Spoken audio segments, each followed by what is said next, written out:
Cup, one European Super Cup, Scottish Premier Division and a Scottish Cup. Brilliant, that's the most decorated we've had. I'm going to ask a question asked of one of your Man United predecessors. Where did it all go wrong? Well, where it all went wrong was Alex Ferguson, basically, you know. It all went wrong. Brian McClair was one of the best strikers of his generation. Goals, graft, and a football brain that made him look effortless on the pitch. But behind all of that, he was carrying a list. Not a shopping list, a kick list. 7 opponents he openly admitted he wanted to hurt. And when you hear the names, trust me, you will understand exactly why the thumbnail says, "I can't stand him." I am Oliver, and this is Sport Icons. Now, before we go any further, if this is already getting your blood up, hit the hype button and give this video some hype, because what McClair revealed on his podcast, Life with Brian, is only going to get messier from here. The thing that makes this so fascinating is that McClair did not say this in anger. He said it calmly, like a man who had spent years looking back at his career and mapping it through grudges, red zone moments, and opponents who pushed him to a place he was not proud of reaching. He called it the red zone, that state where a footballer stops thinking about the game and starts thinking about revenge, where the tactical plan dissolves and something darker takes over. McClair visited that zone more than once, and the 7 people who sent him there are what this video is all about. We're going to count them down from 7 to 1. Save the worst for last. Let us get into it. Number 7, the simulator. This one does not have a name, because for McClair, it was never about one specific player. It was about a type, the simulator. The lad who goes down without contact, grabs his face, rolls around like he has been shot, and then jumps straight back up the moment the referee blows. McClair had genuine contempt for these players throughout his career. Not mild irritation, contempt. On Life with Brian, he laid it out plainly. He said he felt most inclined to actually kick the players who were pretending to be hurt. His logic was brutal but simple. If you were going to stay down and look for a foul, you should have a genuine reason to be down. In other words, if you want to act like you have been kicked, he was more than happy to give you something real to work with. Now look, I understand the frustration. Every footballer from that era hated diving. But here is the problem. McClair's solution to deception was violence. 2 wrongs. And the second wrong could end a career. There is something revealing about a player who prided himself on honest competition being prepared to cross a clear line because someone annoyed him. That is not a defense of the game's integrity. That is spite dressed up as principle. Still, as a window into the mindset of that generation, it tells you everything. The simulator archetype was 7th on his list, but it shaped the way McClair thought about competition for his entire career. Number 6, Maurice Malpa. Dundee United were not a fashionable club, but in the mid-1980s, they were a force in Scottish football. They had stamina, organization, and a relentless work rate that ground teams down over 90 minutes. And leading that defensive line against McClair was Maurice Malpa. Tough tackling, technically sharp, and absolutely exhausting to play against. McClair described Malpa as one of the most physically draining opponents he ever faced. And that is the key word, draining. Not dirty, not malicious, just relentlessly effective. Malpas would win the ball, maintain the pressure, and keep coming at you until your legs and your patience were both gone. He did not need to foul you to beat you. He just wore you down. So why is he on the list? Because after 90 minutes of losing every duel, every header, every turn, the frustration had to go somewhere. McClair admitted the desire to kick Malpas came from exhaustion rather than hate, which almost makes it sadder.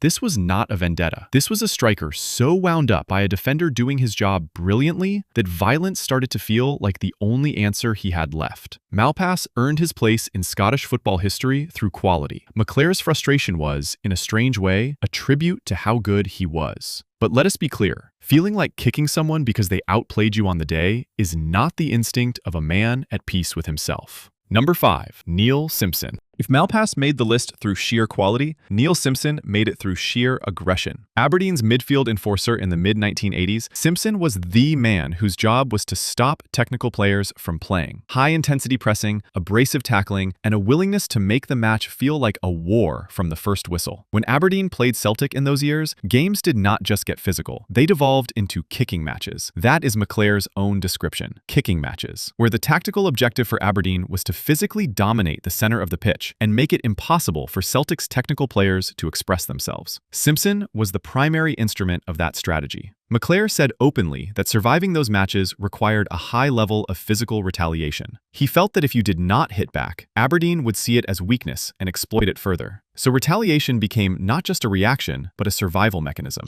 And here is where it gets uncomfortable. McClair did not just respond to Simpson's aggression. He normalized it. He absorbed it into his understanding of what football was supposed to be. A kicking match where you had to kick back or lose. That mentality followed him south into England and into the biggest rivalry of his career. And it did not serve him well when the stakes got higher and the cameras got closer. Number 4, Willie Miller. Willie Miller was the captain of Aberdeen, a true general of Scottish football, and his approach to defending was nothing like Simpson's. There were no obvious thundering tackles, no theatrical collisions. Miller operated through what McClair called the dark arts, subtle fouls, constant physical contact just below the threshold of what a referee would punish, verbal pressure, spatial denial. The kind of marking that is maddening, precisely because you can never quite point to the specific thing that is wrong. Miller would spend 90 minutes nudging you, touching you, talking at you, pulling your shirt by half an inch, cutting off your run by a step. None of it dramatic, all of it devastating. McClair's desire to kick Miller was a reaction to those persistent, unpunished fouls. The referee was simply not going to help him. So his mind went to the only place it felt it could go. But here's the point. Miller was doing his job, and he was doing it within a gray area that the game permitted at the time. McClair's response was to want to step outside those rules entirely and hit someone who had not actually hit him. That is a significant moral slide, from frustration to the desire for violence against someone who was technically playing within the laws. It tells you how deep the red zone ran. Number 3, David Seaman. Now this one might surprise you,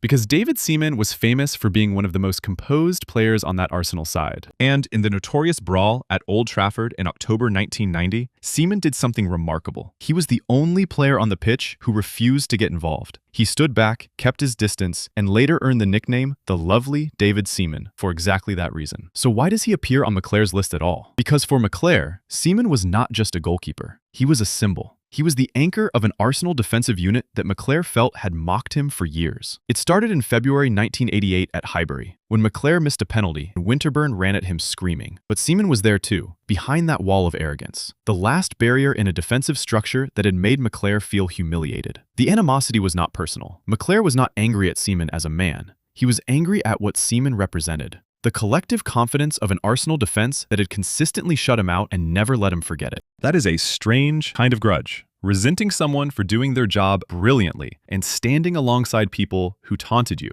But in the red zone, logic does not apply. Everyone wearing the same shirt becomes the enemy. Number 2, Anders Limpar. His entry on this list requires us to go back to that October night in 1990, when Old Trafford became a 21-man brawl. Limpar had scored the only goal of the match. He was the reason Arsenal were winning. And then, in the chaos that followed Winterburn's reckless tackle and McClair and Dennis Irwin's retaliation, Limpar did something that McClair never forgot. He hit McClair from behind. Not face to face, not in the heat of a direct confrontation, from behind. The punch opened a wound that needed stitches in McClair's head and ear. And then Limpar disappeared into the crowd of players around him, using the bodies of his teammates as cover. McClair called it a hit and run. And that framing tells you everything about why this one stayed with him. In McClair's moral framework, even physical confrontation had a code. If you are going to hit someone, you stand and face them. You do not punch a man in the back of the head and run away like a schoolboy. For McClair, that cowardice was worse than the punch itself. Limpar later admitted his own complicated feelings about the moment. He felt he was defending his teammates, but also recognized the specific act as something he was not comfortable looking back on. That honesty is appreciated, but a man still needed stitches in his head and ear. And the fact that Limpar ran rather than faced the consequences of what he had done is exactly what turned this from a brawl incident into a personal grudge that McClair carried for years afterward. Number 1, Nigel Winterburn. There was never going to be anyone else at the top of this list. Nigel Winterburn is the beginning and the end of this entire story. The man who pushed McClair furthest into the red zone and kept him there for over 2 years. It started in February 1988. FA Cup, 5th round, Highbury. Arsenal were leading 2-1, and Manchester United were awarded a penalty late in the match. McClair was the club's primary scorer. He stepped up and struck the ball over the crossbar. The miss was bad enough. What came next was something else entirely. Winterburn did not go back to his position. He ran at McClair. He got in his face. He screamed at him and mocked him in front of tens of thousands of supporters. McClair later described it as bullying, and from that moment, he was in the red zone. Not for a few minutes, for 2 years. Because the opportunity for revenge did not come immediately. It built. Every time United played Arsenal, that memory sat there. The screaming, the humiliation, the face of Winterburn laughing at his failure. And on the 20th of October 1990, it finally broke. Winterburn launched a reckless, lunging tackle on Dennis Irwin, the kind of challenge that the research describes as agricultural. And that was enough. McClair and Irwin both kicked Winterburn while he was on the ground, a man who was already down. And that single moment of retaliation set off a 21-man brawl that changed English football forever. Here is where you have to be honest about what happened. Winterburn's taunting in 1988 was awful. It was genuinely poor sportsmanship. It crossed a line that most professionals would not cross. McClair had a legitimate grievance. But the response in 1990 was not justice. It was 2 men kicking someone who was already on the turf. Whatever Winterburn did in a cup tie 2 years earlier, he did not deserve to be kicked while he was prone on the ground. And the consequences were enormous. The Football Association deducted points from both clubs, an unprecedented punishment in English top-flight history. Arsenal lost 2 points because they had prior form from a brawl against Norwich in 1989. United lost 1 point because it was their first offence of this type under review. Both clubs were fined £50,000, and Ferguson marched his players into the training ground to sit and watch the footage back, to see the daft things they had done in the red zone. McClair, Dennis Irwin, and Paul Ince were all fined internally. Ferguson wanted them to see themselves clearly. And what they saw was a squad that had let 2 years of grudge override everything else. The game plan, the professionalism, the responsibility to the club, all of it gone in 20 seconds of fury. McClair himself has said on Life with Brian that some of his actions during his playing career were daft and unbecoming of a professional. That word, unbecoming, carries real weight. It suggests a man who knows he fell short of the standard he set for himself. What the Winterburn feud also did was plant a seed. The culture of animosity between Manchester United and Arsenal did not end in 1990. It grew.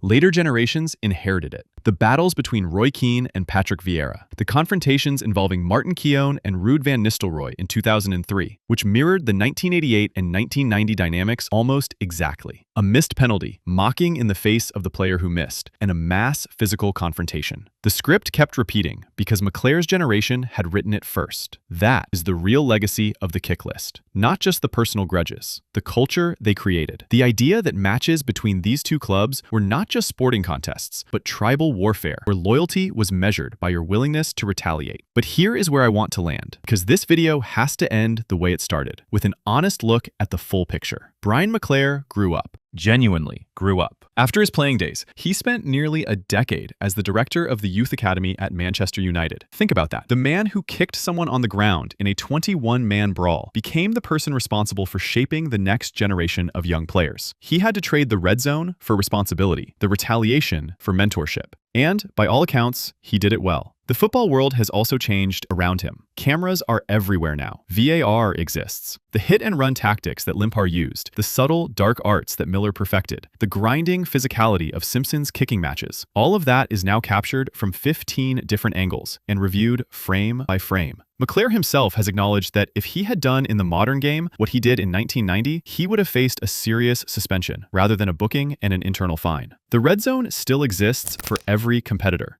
The desire to retaliate when you feel humiliated is deeply human. It does not disappear just because the cameras are better. But the consequences are now so severe and so visible that most players simply cannot afford to go there. McClair's kick list is not just a collection of old grievances. It is a map of what professional sport does to people when the stakes are high, the emotions are raw, and nobody is watching closely enough. It is a warning. And the fact that McClair is willing to sit down on a podcast and talk about it openly, calling his own behavior daft, working through the grudges with clarity and some distance, that is the growth that matters. He was a brilliant footballer. He was also, at times, a man who let revenge guide his boots. The sport he helped shape is better now because it learned from what he and his generation did wrong. If you enjoyed this one, hit the like button and subscribe to Sport Icons for more stories just like this. And drop a comment below telling us which player from that era you think had the most explosive grudge in football history. We read every single one.